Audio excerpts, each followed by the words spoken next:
আসসালামু আলাইকুম। আরও একটি নতুন রেসিপি দেখার জন্য আপনাদেরকে ওয়েলকাম জানাচ্ছি। আজ আমি আপনাদেরকে তৈরি করে দেখাবো দারুণ মজার স্ট্রবেরি কেক। এই কেকটি আমি 2টি ডিম দিয়ে তৈরি করেছি এবং চুলায় বেক করেছি। কোনো জন্মদিনে বা আপনাদের কোনো সুনামনির অনুষ্ঠানের জন্য আপনারা এই কেকটি আমার রেসিপিটি ফলো করে অবশ্যই বাসায় ট্রাই করতে পারেন। আর যদি আমার রেসিপিটি আপনাদের কাছে ভালো লেগে থাকে প্লিজ আমার চ্যানেলটি সাবস্ক্রাইব করবেন আর লাইক শেয়ার কমেন্ট করবেন। তো চলুন দেখে নেই এই মজাদার কেকটি তৈরি করতে কী কী লাগছে। প্রথমে আমি শুকনো উপকরণগুলো চেলে নেব। তার জন্য এখানে একটি চাটনি নিয়েছি, দিয়ে দিচ্ছি আমি হাফ কাপ ময়দা এবং হাফ টেবিল চামচ বেকিং পাউডার দিয়ে আমি খুব ভালোভাবে শুকনো উপকরণগুলো চেলে নিচ্ছি।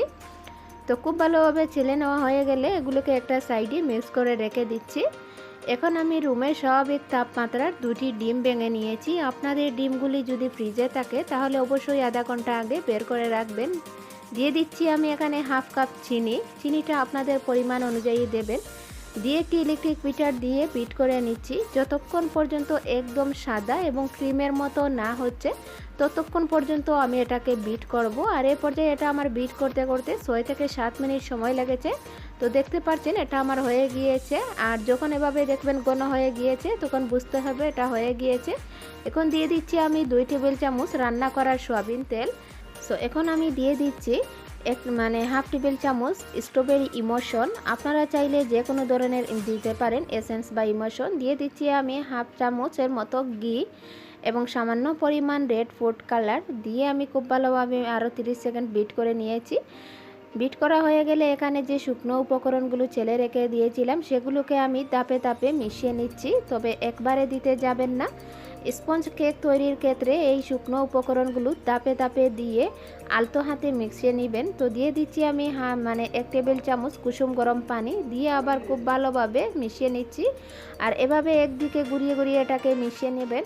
সো এখন আমি 7 ইঞ্চি সাইজের একটি মোল্ড নিয়ে আগে থেকে একটি সাদা কাপড় বিছিয়ে দিয়েছি। এখন ঢাকনা দিয়ে ডেকে আমি চুলায় বেক করব। তো চুলায় একদম লো আছে, আমি এটাকে 20 মিনিটের জন্য বেক করব। আপনারা চাইলে আপনাদের পছন্দ অনুযায়ী যে কোনো মোল্ডে এটাকে বেক করতে পারেন। তো এ পর্যায়ে আমি এটাকে 20 মিনিট পরে আমি ঢাকনাটা সরিয়ে নিচ্ছি। তো দেখতেই পাচ্ছেন যেহেতু আমি হাঁড়িতে তৈরি করেছি তাই আমি এখানে একটি পাটার শিল দিয়ে দিয়েছিলাম। তো একটি চামচ দিয়ে আমি চেক করে নিয়েছি, চামচটা আমার ক্লিন এসেছে, তার মানে আমার কেকটা হয়ে গিয়েছে। এখন আমি ডিমোল্ড করে নিচ্ছি। আর কেকটা একদম ঠান্ডা হয়ে যাওয়ার পরে ডিমোল্ড করতে হবে। তো দেখতেই পাচ্ছেন কেকটা কতটুকু সফট এবং স্পঞ্জি হয়েছে। এখন আমি কেকটাকে 2টি স্লাইজ করে নিয়েছি। যেহেতু আমি 7 ইঞ্চি মোল্ডে বেক করেছি সেজন্য আমি 2টি স্লাইজ করে নেব। তো নিয়ে এখানে আমি সুগার সিরাপ তৈরি করে নিচ্ছি। এখানে আমি হাফ কাপ পানি এবং 2 টেবিল চামচ চিনি দিয়ে একটি সুগার সিরাপ তৈরি করে নিচ্ছি। নিয়ে এখানে একটি বোর্ডে কিছুটা ক্রিম লাগিয়ে নিচ্ছি। নিয়ে প্রথম স্লাইসটা দিয়ে সুগার সিরাপ দিয়ে দিচ্ছি। দিয়ে এখানে দিয়ে দিচ্ছি আমি হুইপ ক্রিম। এখানে টপিক্যাল হুইপ ক্রিম আমি ব্যবহার করেছি। আর এখানে প্রায় আমার 1 কাপ হুইপ ক্রিম লেগেছে। এই ক্রিমের রেসিপিটা আমার চ্যানেলে দেওয়া আছে, আমি ডিসক্রিপশন বক্সে লিঙ্কটা দিয়ে দেব, আপনারা চাইলে দেখে নিতে পারেন। তো ভিডিওতে দেখানো নিয়ম অনুসারে ঠিক একইভাবে আমি শেষের স্লাইসটা দিয়ে আবার সুগার সিরাপ এবং ক্রিম লাগিয়ে নিচ্ছি। তো ঠিক একইভাবে আমি সম্পূর্ণ ক্রিম দিয়ে কেকটাকে আমি ক্রাম কাটিং করে নিচ্ছি। সো প্রথমে যখন কেকটি ডেকোরেশন করবেন তখন কিন্তু এভাবে ক্রাম কাটিং করে নেবেন। তো এখন একটি পাইপিং ব্যাগে কিছুটা ক্রিম ঢুকিয়ে আমি সম্পূর্ণ কেকের উপরে লাগিয়ে নিচ্ছি। এতে করে কেকটা খুব সহজে ফিনিশিং এসে যাবে কেকের উপরে। তো এখন একটি প্লেট নাইফ দিয়ে আমি সমান করে নিচ্ছি। আগে থেকে ক্রিমটাকে কেকের উপরে বসিয়ে দিচ্ছি। এভাবে ঘুরিয়ে ঘুরিয়ে আপনারা আপনাদের পছন্দ অনুযায়ী যে কোনোভাবে করে নিতে পারেন। তো এভাবে নেওয়ার পরে এখানে একটি কাঠ দিয়ে এটাকে ঘুরিয়ে ঘুরিয়ে আমি ফিনিশিংটা এনে নিচ্ছি। আর এভাবেই ঠিক ফাইনাল ফিনিশিংটা এনে নেবেন।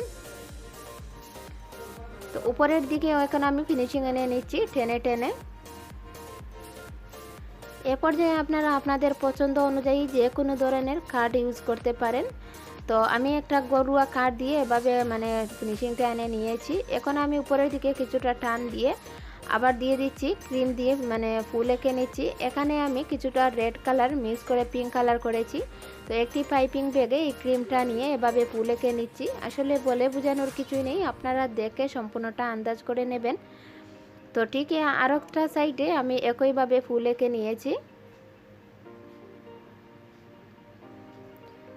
সো একইভাবে আমি সম্পূর্ণ কেকের উপরে এভাবে বর্ডার এঁকে নেব। আর এই নজেল মানে এখানে কোনো নজেল ইউজ করছি না, নাম লেখার যে পাইপিং ব্যাগ ছিল সেখানে আমি ক্রিমটা ঢুকিয়ে এভাবে আমি ডিজাইনটা করে নিচ্ছি। সো আপনারা চাইলে নাম লেখার নজেল দিয়েও এই কাজটা করতে পারেন। তো একইভাবে আমি সম্পূর্ণ কেকের উপরে এভাবে ফুল এঁকে নিয়েছি। তো নেওয়ার উপরে এখন আমি রোজ মানে রেডি করব। তো রোজ রেডি করার আগে আমি নিচের দিকে বর্ডার এঁকে নিচ্ছি। আর নিচের দিকে বর্ডার এঁকে নিলে কেকটি দেখতে আরও সুন্দর লাগে। আপনারা অবশ্যই কেক তৈরির ক্ষেত্রে নিচের দিকে বর্ডার দেওয়ার চেষ্টা করবেন, এতে করে কেকের লুকটাই চেঞ্জ হয়ে যাবে। তো এভাবে আমি সম্পূর্ণ কেকের উপরে ফুল এঁকে নিয়েছি। এখন আমি ফ্লাওয়ার এঁকে নেব। তো ফ্লাওয়ার আঁকার জন্য আসলে আমার কাছে কোনো ফ্লাওয়ার নীল নেই, তাই আমি একটা চায়ের কাপে ফ্লাওয়ার এঁকে নিচ্ছি। আসলে আপনাদের কাছে এই ফ্লাওয়ার আঁকাটা কেমন হয়েছে আপনারা অবশ্যই আমাকে কমেন্ট করে জানাবেন। তো এভাবে আমি প্রথমে ফ্লাওয়ারের বেসটা এঁকে নিচ্ছি, নিয়ে কাপটাকে নিচের দিকে রেখে আবার এভাবে গুড়িয়ে গুড়িয়ে ফ্লাওয়ারটা এঁকে নিয়েছি। আসলে ফ্লাওয়ার আঁকাতে একদম কাঁচা আমি, তো আমি যেভাবে পারি সেটা আপনাদের সাথে আমি শেয়ার করেছি। তো এটা আমার তৈরি হয়ে গিয়েছে। এখন একটি কাঁচি দিয়ে কেকের উপরে বসিয়ে দিচ্ছি। ঠিক একইভাবে আমি আরেকটি ফ্লাওয়ার তৈরি করে নিয়েছি। তো এই ফ্লাওয়ারটাকে আমি কেকের উপরে বসিয়ে দিয়েছি কাঁচি দিয়ে। এখন আমি লিফ এঁকে নেব। তার জন্য কিছুটা ক্রিমে আমি গ্রিন ফুড কালার মিক্স করে নিয়েছিলাম, নিয়ে সাইডের দিকে আমি পাতা এঁকে নিচ্ছি। তো আপনারা আপনাদের পছন্দ অনুযায়ী একে একটা কিন্তু ডেকোরেশন করতে পারেন। তো এখন আমি নাম লিখে নিচ্ছি। আসলে নাম লেখাতে আমি একদম কাঁচা। যখন আমি এই নামটা লিখছিলাম তখন আমার হাতে প্রচণ্ড পরিমাণ কাঁপছিল। তো তারপরে আমি যতটুকু পারি আপনাদের সাথে শেয়ার করেছি। আসলে আমার এই নাম লেখাটা আপনাদের কাছে কেমন হয়েছে প্লিজ আপনারা আমাকে কমেন্ট করে জানাবেন। তো এখানে আমি হ্যাপি বার্থডে লিখে নিচ্ছি প্রথমে।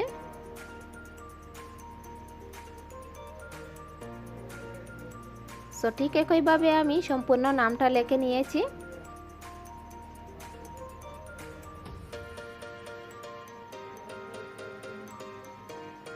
অনেক সময় আমি আসলে নাম লেখাটা দেখাইনি, কিন্তু যেহেতু আপনাদের সাথে আমি শেয়ার করেছি তাই আমি সম্পূর্ণটা আজ আমি শেয়ার করে নিলাম। তো আমার আজকের কেকের রেসিপিটি আপনাদের কাছে কেমন লেগেছে প্লিজ আপনারা আমাকে কমেন্ট করে জানাবেন। আর যদি ভালো লেগে থাকে প্লিজ আমাকে একটি লাইক দিতে একদম ভুলবেন না। আর আপনাদের সুন্দর সুন্দর কমেন্ট আমাদেরকে অনেক অনেক উৎসাহী করে। আর আপনারা যদি আমাদেরকে সাপোর্ট না করেন তাহলে আমরা সামনের দিকে এগিয়ে যেতে পারবো না। আর এই কেকটি আপনাদের কাছে কেমন লেগেছে অবশ্যই আপনারা আমাকে কমেন্ট করে জানাবেন। আর যদি আপনারা বাসায় তৈরি করেন তাহলে আমার ফেসবুক পেজে আপনারা পোস্ট করবেন, আমি লিঙ্কটা আমার ডিসক্রিপশন বক্সে দিয়ে দেব। আর যেহেতু আমি এই কেকটি ডেলিভারির জন্য তৈরি করেছি সেজন্য আপনাদেরকে আমি কেটে দেখাতে পারিনি, তাই আপনাদের কাছে আমি দুঃখিত। আজ এই পর্যন্তই। সুস্থ থাকবেন, ভালো থাকবেন, আল্লাহ হাফেজ।